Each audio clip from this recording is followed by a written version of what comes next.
오늘은 2026년도 부활 주일입니다. 여러분들에게 부활은 무엇입니까? 이번 부활 주일을 준비하는 고난 주간은 조금 더 특별했던 것 같습니다. 왜 그렇냐? 아무것도 하지 않아서 특별했습니다. 어떤 분은 아무것도 하지 않았기 때문에 마음속에 계속 이런 생각이 드셨을 거예요. 뭐라도 좀 해야 되지 않나? 어떤 분들은 아무것도 하지 않았기 때문에 그냥 진짜로 아무것도 생각해 보지 못한 한 주가 된 분들도 있었을 겁니다.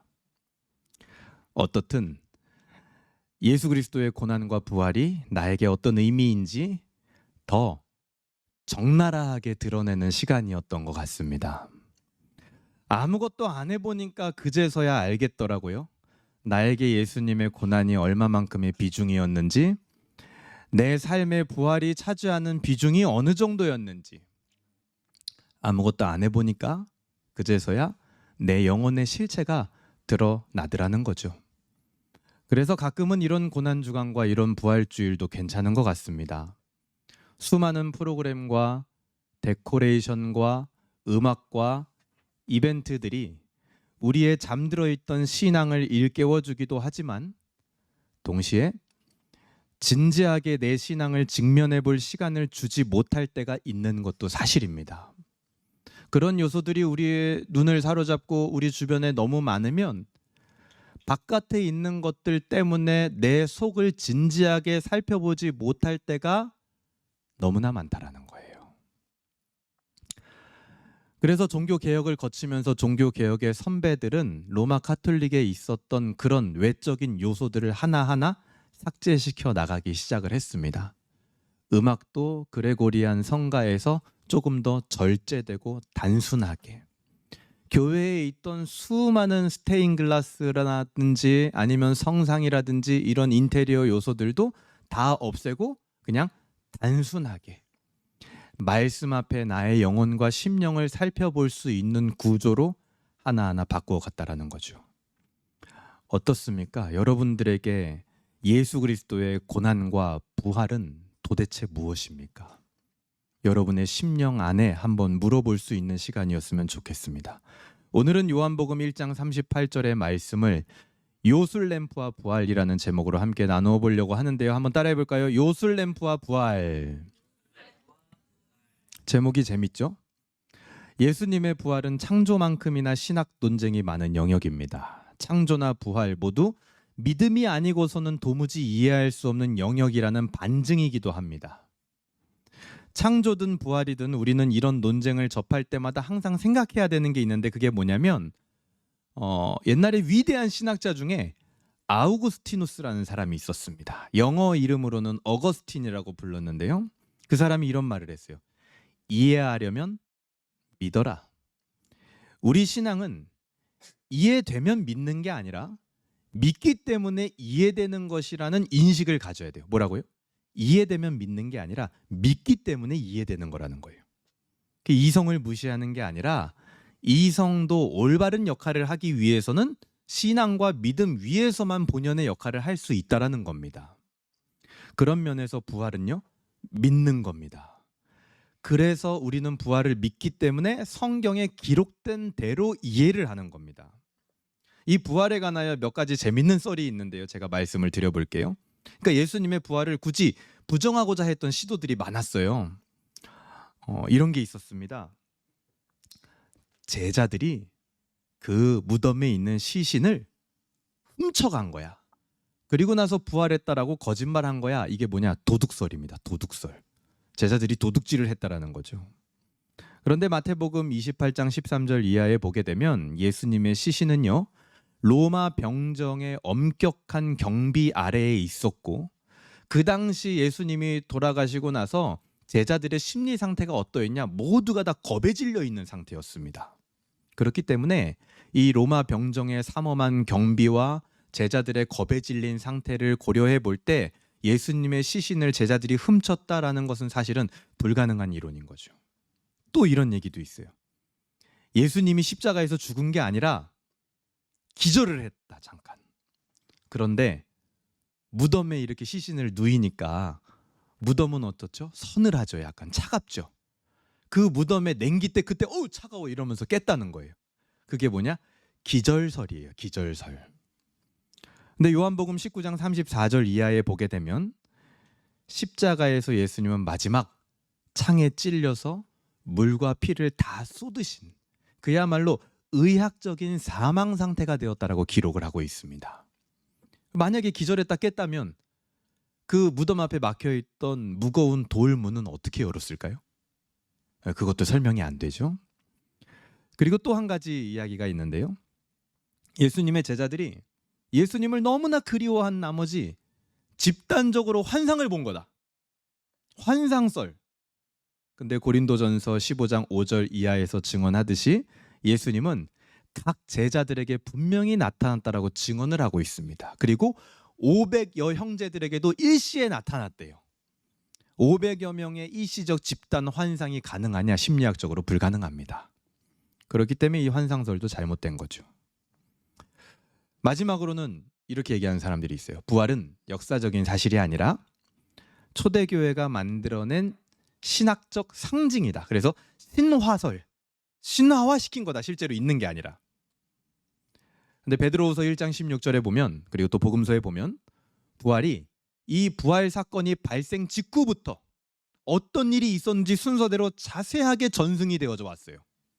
그리고 그 신화가 형성되기에는 그 시간이요 너무 짧아요. 원래 보통 신화가 형성이 되려면 수십 년, 수백 년의 세월이 흘러야 된단 말이에요. 너무 짧은 거죠. 그래서 이 신화설도 사실은 우리가 받아들일 수가 없는 겁니다. 우리는 예수님의 육체적인 부활을 믿습니다. 그게 굉장히 중요해요, 여러분. 예수님의 육체적 부활을 믿는 거예요. 빈 무덤, 변화된 제자들, 목격자들의 증언, 교회의 탄생, 이것이 예수님의 부활을 역사적 사실로 확증하는 것들입니다. 부활에 관하여 이렇게 논쟁이 많다라는 것은 그만큼 부활이 중요한 개념이라는 뜻이죠. 고린도전서 15장 14절에 보면 이렇게 말합니다. 바울이 한번 찾아볼까요? 고린도전서, 오늘 요한복음 1장을 손으로 표시를 해놓으시고요. 고린도전서 15장 14절입니다. 우리 같이 한번 읽어보겠습니다. 고린도전서 15장 14절 시작. 그리스도께서 만일 다시 살아나지 못하셨으면 우리가 전파하는 것도 헛것이요 또 너희 믿음도 헛것이며. 사도 바울은 지금 뭐라고 얘기하고 있습니까? 부활을 기독교 신앙의 존립의 근거다 이렇게 얘기를 하고 있는 거예요. 사도가 직접, 성경이 직접 이렇게 말하는 거예요. 이게 없으면 우리 신앙이 아무것도 아니다.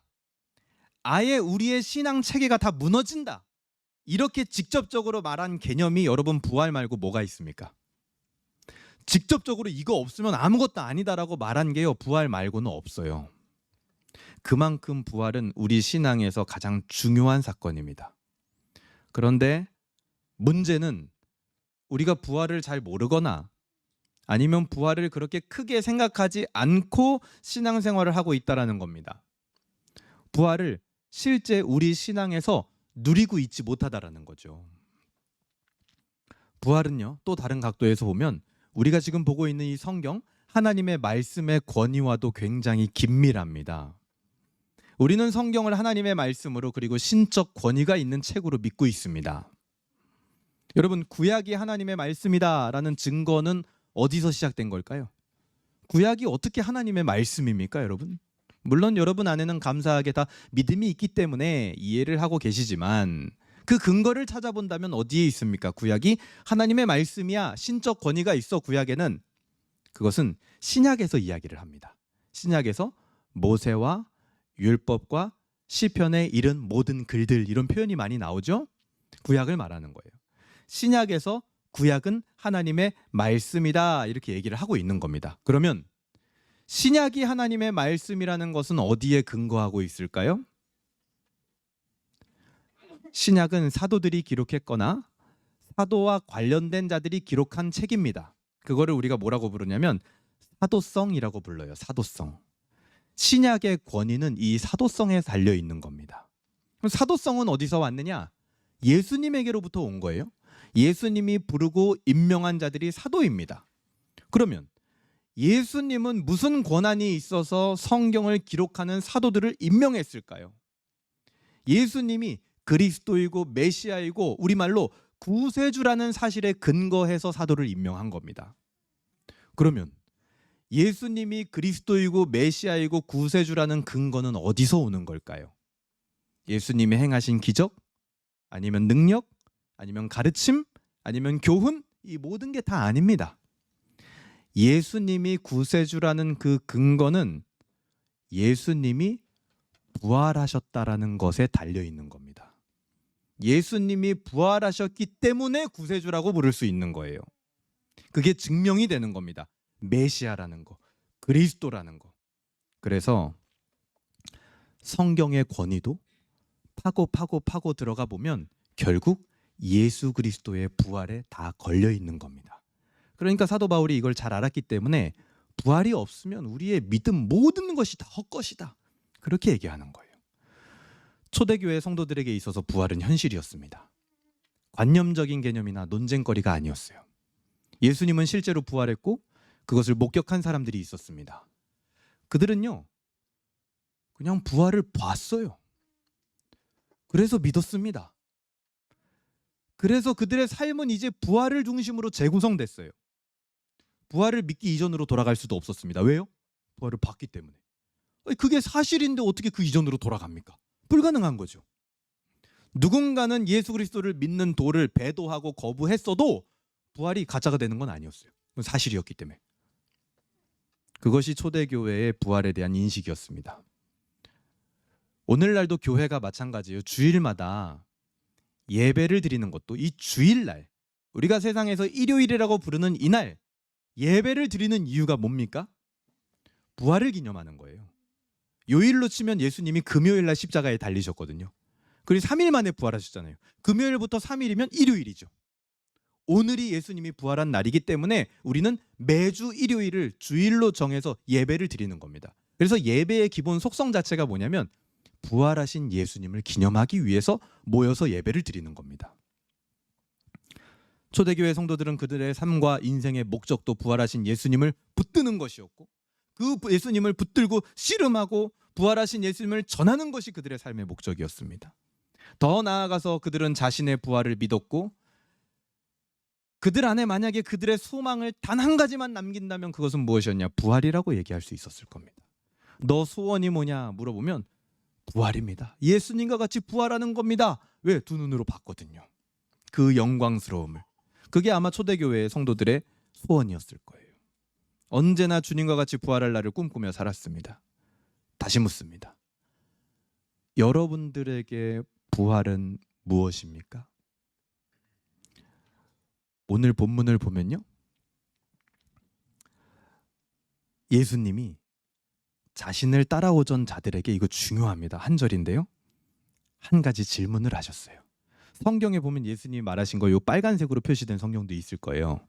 뭐라고 하셨습니까? 물어 이르시되 무엇을 구하느냐.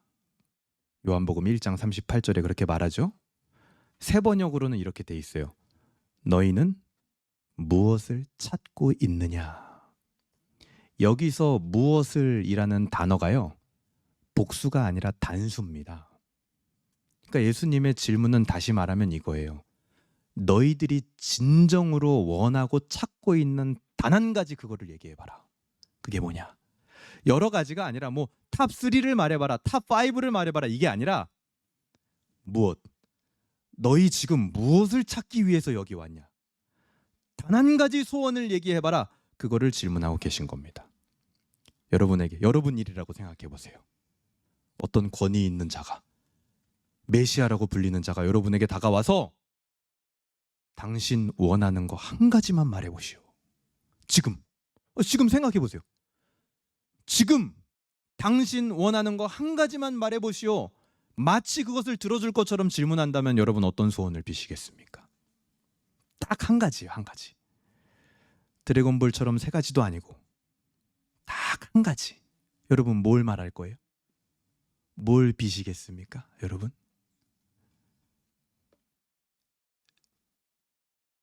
넷플릭스 드라마 중에요, 다 이루어질지니, 이런 드라마가 얼마 전에 했었더라고요. 저도 보진 않았어요.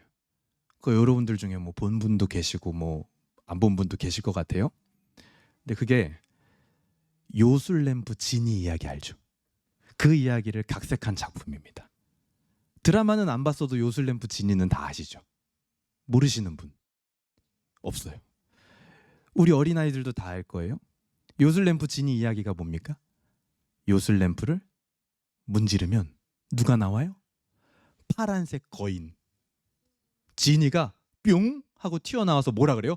호호호호 막 이러면서 몇 가지 소원? 3가지 소원을 들어준다라는 이야기입니다. 이 흥미로운 이야기는 여러 가지 버전으로 재탄생했습니다. 우리나라에서는 드라마로도 나오고 외국에서는 그 윌 스미스가 예전에 지니 역할을 해서 영화로도 나왔죠. 동화로도 많죠. 만화로도 많습니다. 그런데 우리나라에서 나왔던 이 다 이루어질지니라는 이 드라마에서 지니가 자기를 소개하는 대사를 제가 인터넷에서 보게 됐어요. 근데 이게 아주 흥미롭습니다. 뭐라고 자기를 소개하냐면요. 이게 정확한 대사는 아닌데 포괄적으로 이렇게 소개를 합니다. 나는 램프의 정령 지니다. 3가지 소원을 들어준다. 3가지 소원이면 인간의 깊은 욕구를 자극하여서 얼마든지 인간을 타락시킬 수 있다.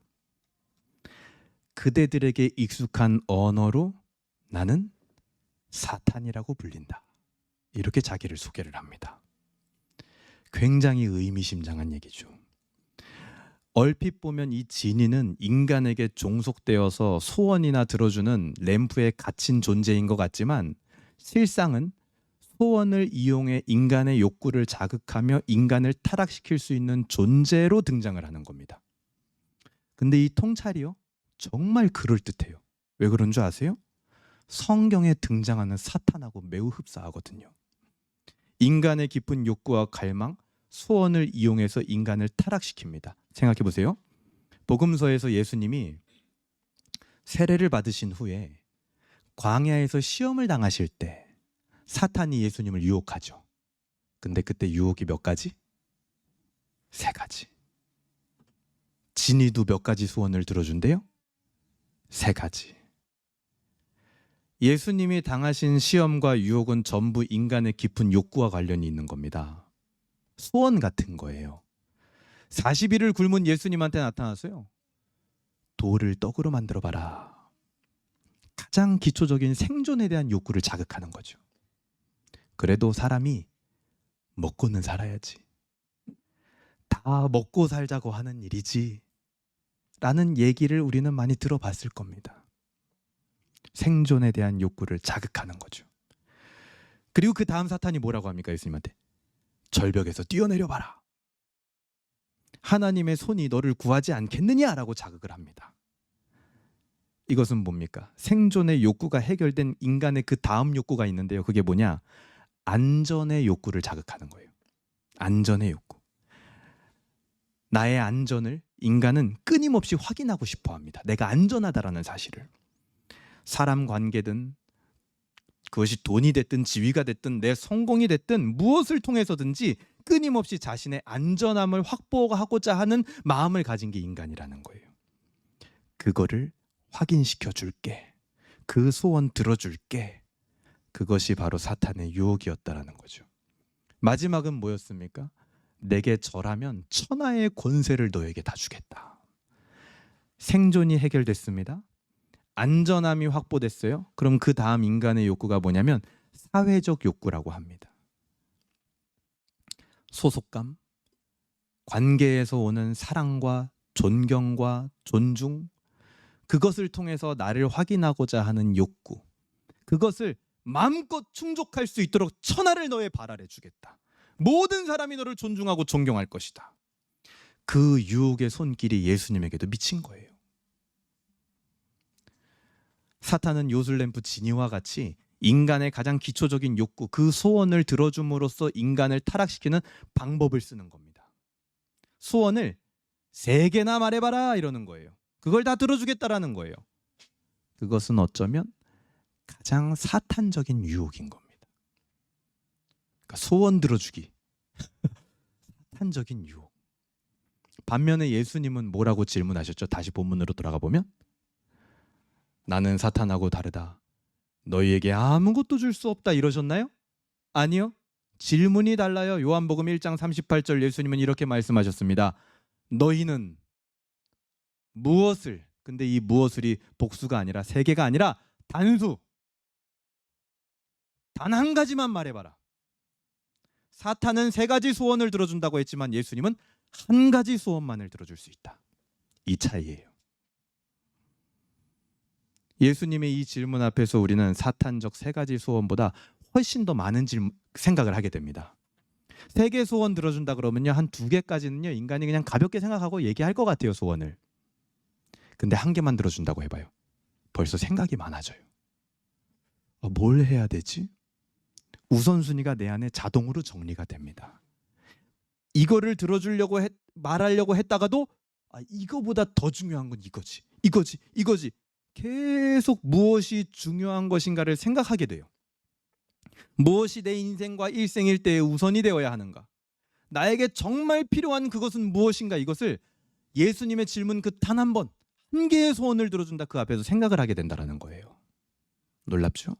여러분, 예수님은 하나의 소원을 들어주시는 분이에요.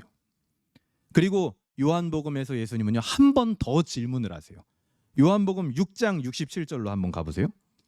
요한복음 6장 67절로 한번 가보시면 같이 읽어보겠습니다. 요한복음 6장 67절입니다. 짧아요. 시작. 예수께서 12 제자에게 이르시되 너희도 가려느냐. 세 번역으로는 너희도 따라가려느냐 이렇게 돼 있어요. 무슨 일이 있었길래 이런 질문을 하실까? 앞에 보면 예수님이 이런 말씀을 하셨습니다. 내가 너희에게 주는 것은 영혼을 살리는 생명의 떡이다. 사람의 존재를 바꿔놓고 영혼을 거듭나게 하는 생명의 피를 오늘 성찬처럼 너희에게 주기 위하여 이 땅에 왔다. 이 얘기를 했거든요. 그러니까 많은 사람들이 예수님의 곁을 떠났습니다. 왜 그럴까요? 그런 생명의 떡과 피로는 그들의 현실을 바꿀 수 없었기 때문이죠. 즉 그들의 욕구를 채울 수 없었습니다. 그들에게 필요한 건 예수가 아니라 뭐였어요? 요술램프, 진이가 필요했던 거예요. 세 가지 소원이나 들어준다고 하는 내 욕구에 딱 걸맞는 그 소원을 들어준다고 하는 진이가 필요했던 거지, 나한테 별로 필요도 하지 않고 내 현실을 바꿀 수 없는 그 단 한 가지 소원을 들어준다고 하는 예수가 필요 없었던 거예요. 그래서 많은 사람들이 떠났어요, 예수님 곁을. 그러고 나서 예수님이 제자들에게 물어보는 겁니다. 너희도 가려느냐? 이게 두 번째 질문이었어요. 그리고 요한복음 마지막에서 예수님이 한 번 더 질문을 하는 장면이 나와요. 요한복음 21장 15절로 가보세요. 맨 마지막입니다. 요한복음 21장 15절. 우리 찾으셨으면 같이 한번 읽어보겠습니다. 요한복음 맨 마지막 장 21장 15절. 시작. 그들이 조반 먹은 후에 예수께서 시몬 베드로에게 이르시되 요한의 아들 시몬아, 내가 이 사람들보다 나를 더 사랑하느냐 하시니 이르되 주님 그러하나이다. 내가 주님을 사랑하는 줄 주님께서 아시나이다. 이르시되 내 어린 양을 먹이라 하시고. 예수님의 질문이 뭡니까? 네가 이 사람들보다 나를 더 사랑하느냐. 여기에서 이 사람들이라는 표현은요, 이것들 이렇게 번역을 해도 됩니다. 그러니까 너는 지금 네 주변에 있는 이 사람들, 그리고 네가 가진 이것들, 너에게 주변에 있는 이것들보다, 그러니까 진이가 들어준다라고 하는 그 세 가지 소원과 욕구보다 나를 더 사랑하느냐, 이거를 물어보시는 거예요. 오늘 부활주일 우리는 부활하신 주님 앞에서 이와 같은 동일한 질문을 예수님의 제자들과 함께 듣고 있는 겁니다. 여러분에게 주님이 질문하십니다. 첫 번째 질문, 너희는 무엇을 찾고 있느냐?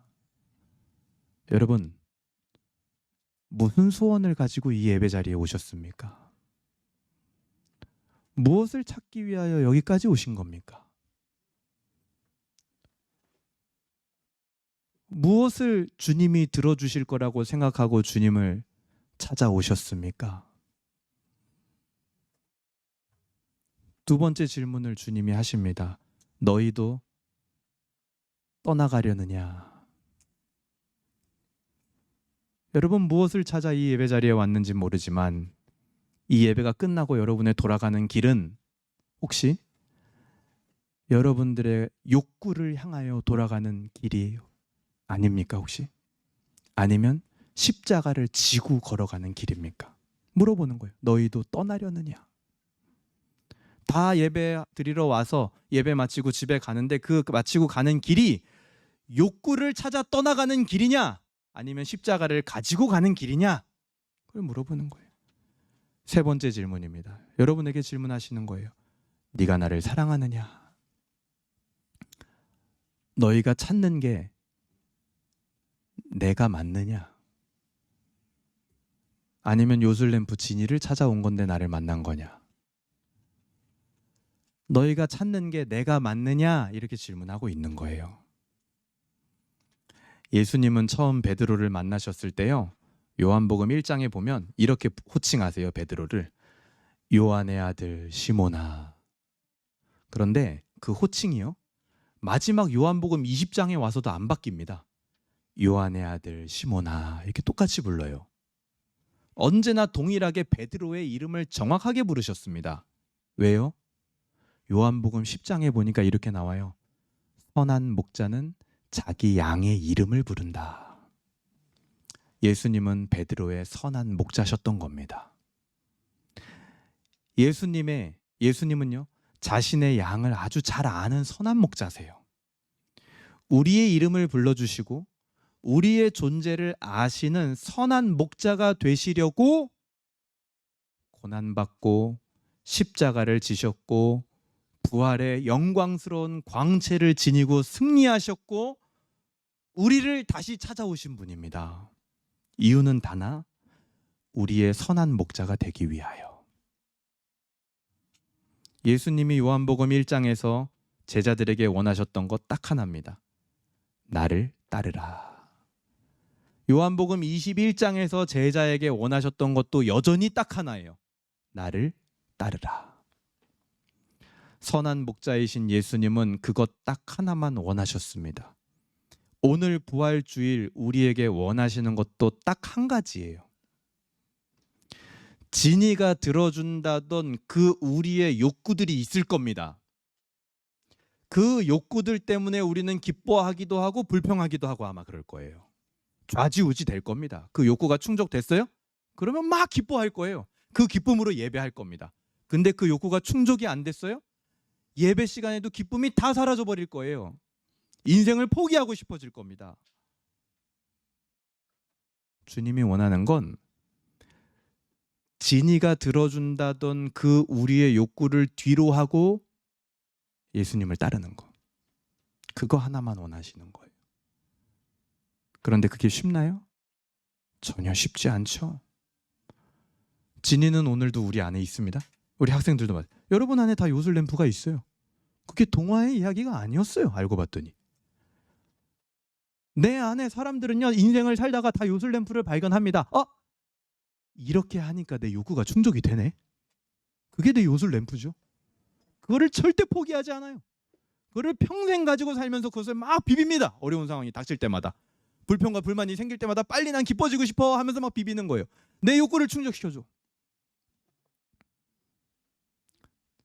진이는, 사탄은 오늘도 우리 안에서 요술램프로 우리를 유혹하고 소원 3개로 우리의 인생을 시험합니다. 근데 그때 우리가 기억해야 되는 게 뭡니까? 예수님이 우리를 대신하여 그 시험에서 승리하셨다라는 거예요. 광야에서 시험 받으실 때 승리하셨잖아요.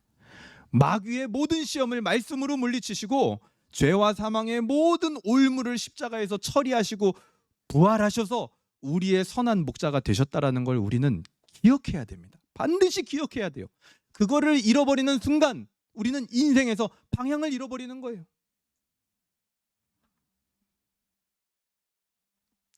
요술램프 진이, 윌 스미스 나오는 영화를 꼭 보시기 바랍니다. 그 요술램프를 발견한 모든 자들마다 끝이 좋지 못해요. 다 페인이 됩니다. 엉망이 돼요. 처음에는 행복했지만.